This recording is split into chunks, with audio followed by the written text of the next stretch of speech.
ஒரு சாமானியனின் கனவு சொந்த வீடு வாங்குவது. அருணிக்ஸலோ வழங்கும் உங்கள் வீடு எங்கள் சீடு. வீடு மற்றும் வீட்டு மனைகள் வெறும் 19 லட்சத்தில் இருந்து.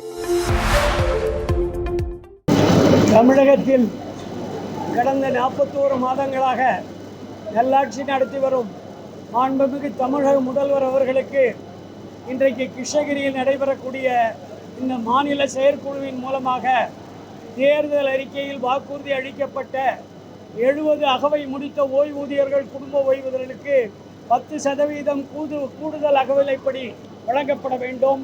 பழைய ஓய்வூதிய திட்டத்தை நடைமுறைப்படுத்த வேண்டும். அங்கன்வாடி பணியாளர்களுக்கு நியாயமான ஓய்வூதியம் வழங்க வேண்டும். மருத்துவ காப்பீடு திட்டத்தில் உள்ள குறைபாடுகள் அனைத்தும் களையப்பட வேண்டும்.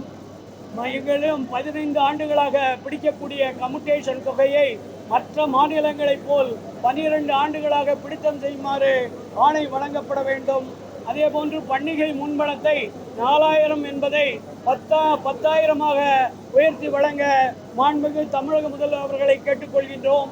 அதே போன்று ஒன்றிய அரசில் ரூபாய் 1000 மாதந்தோறும் மருத்துவப்படியாக வழங்கப்படுகிறது. ஆகவே ஓய்வூதியர்களுக்கு குடும்ப ஓய்வூதியர்களுக்கு மாதம் வழங்கப்பட வேண்டிய 300 ரூபாயை 1000 ரூபாயாக உயர்த்தி வழங்கப்பட வேண்டும். தமிழ்நாடு அரசின் அனைத்து நல்ல திட்டங்களுக்கும் தமிழ்நாடு ஓய்வூதியர் சங்கம் முழு ஒத்துழைப்பை நல்கும் என்பதை உறுதியோடு தெரிவித்துக் கொள்கிறோம். அகவை முடித்தவர்களுடைய அந்த கூடுதல் ஓய்வூதியம் தான் அவங்க ஏற்கனவே தேர்தல் அறிக்கையில் சொன்னது, வாக்குறுதியாக சொன்னது. இன்னும் 19 மாதங்கள் தான் ஆட்சி இருக்குது. அதனால் நாங்கள் அதை முழு நம்பிக்கையோட தமிழக முதல்வரோட எதிர்பார்க்கட்டும்.